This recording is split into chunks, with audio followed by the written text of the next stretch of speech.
5-year-old Nomvuyo is a happy little girl. She has a family and friends and a loving home environment. The most important person in her life is her foster mother, Mary Jane, who gives her all the care, attention and emotional support she needs. 5 years ago, when Nomvuyo was just a baby, Mary Jane would take her to visit her mother, Bulelwa, in the hospice. Bulelwa had HIV/AIDS and was fighting for her life.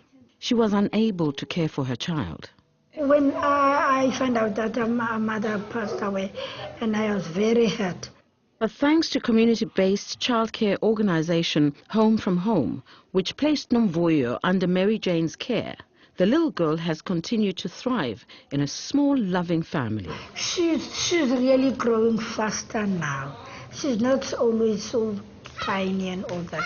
She's happy, and she's, how can I say, she's just like a normal child. Now she's still my heart.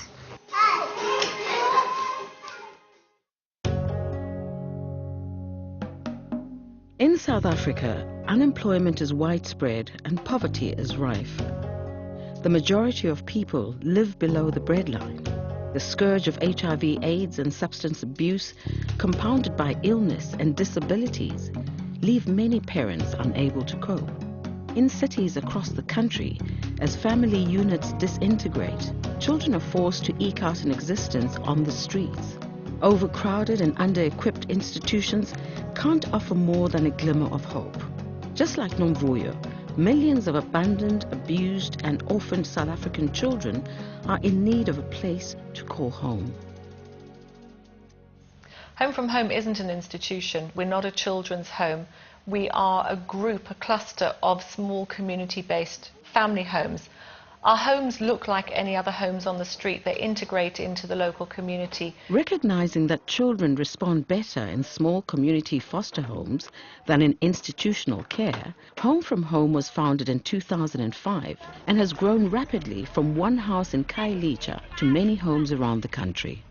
When we decide to work in a new community, it can come from a couple of angles.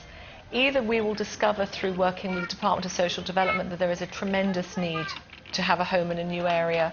Other times it comes because a church will come to us or a community organisation will come to us and say, we've got a need in our area. But what they don't have is they don't have the resources, they don't have the model, they don't have the idea to do it. That's where Home from Home comes along. We've got the model of care, it's set up, we have the experience, we've got the professional skills, and so we can come in and partner with a local community group or church to help them and empower them really to look after their own orphans. Central to the Home from Home model of care is a special bond between foster parent and child. To be or to work with children, this is the most thing I like in my life. Because I used to look after my sisters at home. And it's in my veins to look after children. Selecting the right person for the role is paramount. A small, loving family unit where siblings are kept together is the recipe for the children's ongoing development. And a place where they can be brought up as part of a community, speaking their first language and gaining a sense of their own identity. I think selecting the house mother, the foster mother, is the most difficult part of all our work and the most important person in the whole, people in the whole organisation. We need to get somebody who's really going to love, cherish the children, look after them as if they're their own children, actually really wants to care for children. We've been very, very lucky. We've got some wonderful foster mothers who are so dedicated, because it's a hard job to look after 6 children that aren't your own. We see the foster mothers every few days. We're very, very involved with them. But Pippa and myself are there often, in and out, checking how things are going. And we also have a social worker we employ now who visits the foster mothers at least once a week.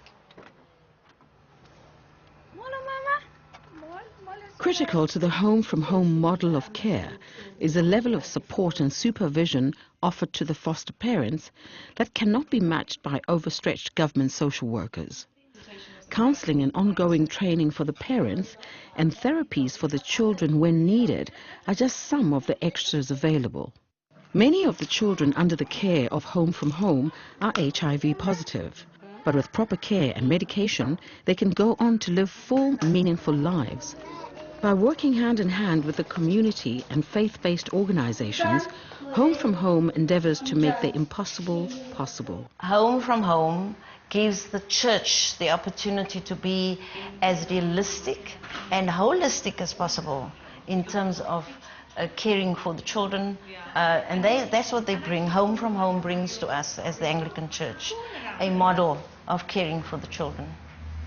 Home from Home reaches out to other community-based projects in need, such as Sibongile House, which cares for profoundly disabled children who are also orphaned or abandoned.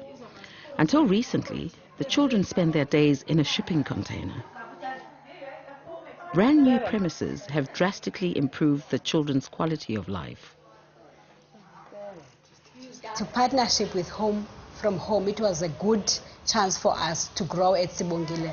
Otherwise, if it was not with them, we would not have been in this big place like this.